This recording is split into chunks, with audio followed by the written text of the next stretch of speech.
À la fois détective, journaliste, historien, romancier, auteur de polars et de biographies narratives, selon ses propres termes, qui écrit pour raconter la vie des vaincus, poètes des Troyens, comme Mahmoud Darwish, et pour dénoncer toutes les formes d'abus de pouvoir, le Mexicain Paco Ignacio Taibo Dos croit encore à la force des mots et des livres. Revenu à Toulouse en mars 2009 pour présenter sa somme à la fois violente et pétillante sur Pancho Villa, il nous a avoué que lors de sa première visite dans notre ville, en 1967, étudiant, il bourrait son sac de tracts anarchistes et les passait clandestinement dans l'Espagne de Franco pour alimenter la lutte menée par ses amis. Rebelle un jour, rebelle toujours. Nous commençons par lui demander si c'est une vérité ou la vérité sur Pancho Villa. Il nous répond que c'est la Bible sur Pancho Villa.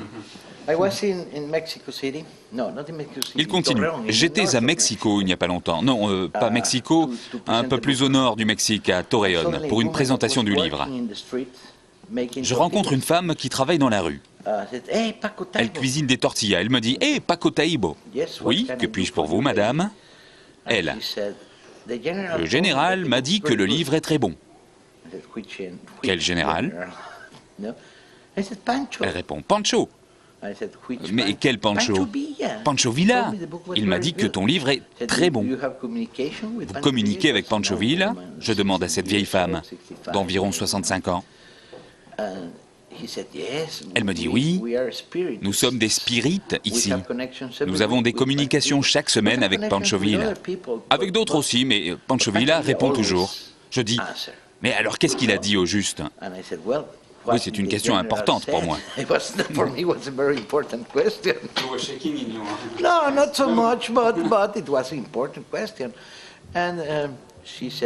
dit « Eh bien, le général a donc dit « Très bon livre ». Ainsi, mon livre est de la Bible sur Pancho Villa.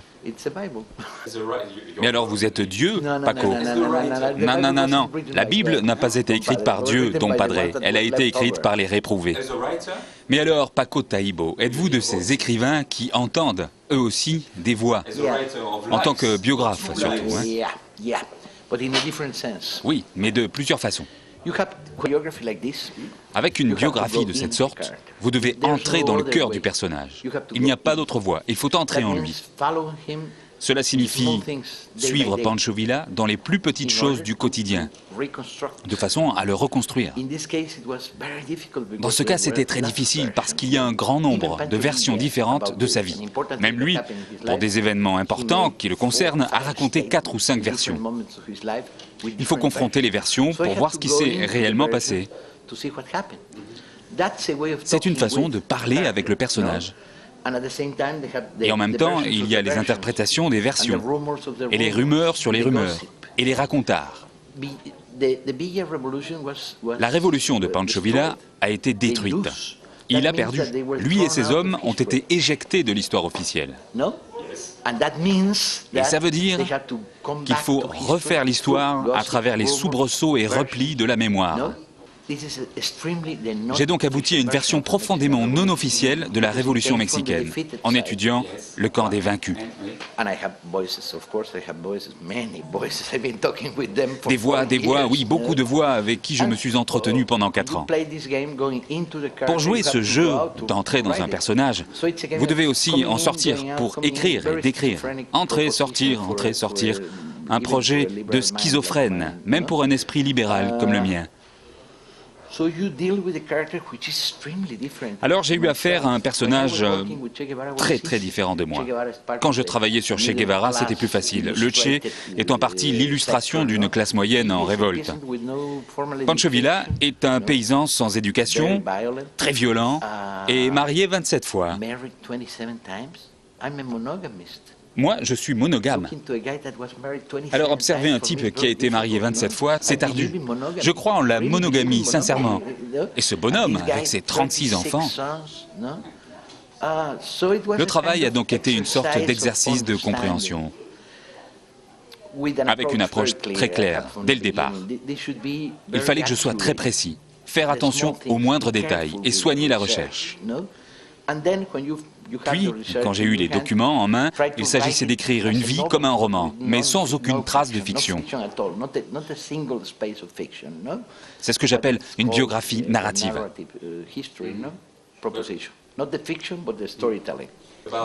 À propos des versions de l'histoire, votre écrivain favori de jeunesse, c'est Carlos Fuentes. Fuentes, je l'aime. Fuentes a été important pour moi au début de ma carrière d'écrivain. Ses premiers romans, La plus limpide région, La mort d'Artemio Cruz, ont été de puissants moteurs du renouveau et de mouvement. Ils montraient qu'on pouvait parler des villes. Moi, je suis un urbain. Ma jungle est celle des antennes de télévision. Et c'est Fuentes qui a dit « La ville est à vous, vous pouvez la prendre ». Il y a un débat au Mexique et un petit peu partout sur Carlos Fuentes en ce moment, au sujet de ses positions politiques après le massacre des étudiants en 68 et du parti officiel stalinien au Mexique. Carlos est Carlos et je suis moi-même, en effet beaucoup plus radical que lui. Mais c'est mon expérience personnelle de la vie qui m'a jeté à gauche, plusieurs fois à gauche. Et ma relation au mouvement est très forte, sincère. Il y a quelque temps, j'étais en train de suer sur mon Pancho Villa quand j'ai reçu un appel d'un ami en grève. Il m'a demandé de le rejoindre et de raconter l'histoire de leur combat. Je l'ai fait. Je demande maintenant à Paco Taibo s'il pense qu'une révolution est nécessaire, utile, possible aujourd'hui. Il répond qu'il a 60 ans et continue. Quand je me demande si une révolution est possible, je me dis je ne sais pas, sauf que c'est nécessaire. Au plus haut point au Mexique. Je me fiche que ce soit possible ou pas, c'est une idée morale et non une idée politique. C'est une révolution qui est nécessaire dans le sens d'un changement profond de société, urgent au Mexique. Si on ne change pas ce pays, il va partir en morceaux et disparaître. On se demande comment ça peut arriver. Taibo s'exclame que s'il le savait, il prierait au lieu de répondre à des interviews à propos de livres. Cependant, dit-il, écrire des livres crée de l'esprit critique. Écrire des livres crée un matériel critique intéressant pour la société.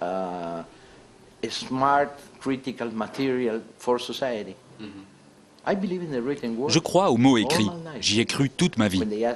On me demande si un livre peut changer le monde. Je réponds, je ne sais pas, mais moi j'ai été transformé plein de fois par les livres. En ce moment, je suis au travail encore sur un livre d'histoire narrative, la version non hollywoodienne de la bataille d'El Alamo. Et je me régale. Vous savez, les films qu'Hollywood a fait sur Alamo, John Wayne et autres, sont sidérants. Pas un gramme de vérité sur la pellicule, pas un gramme.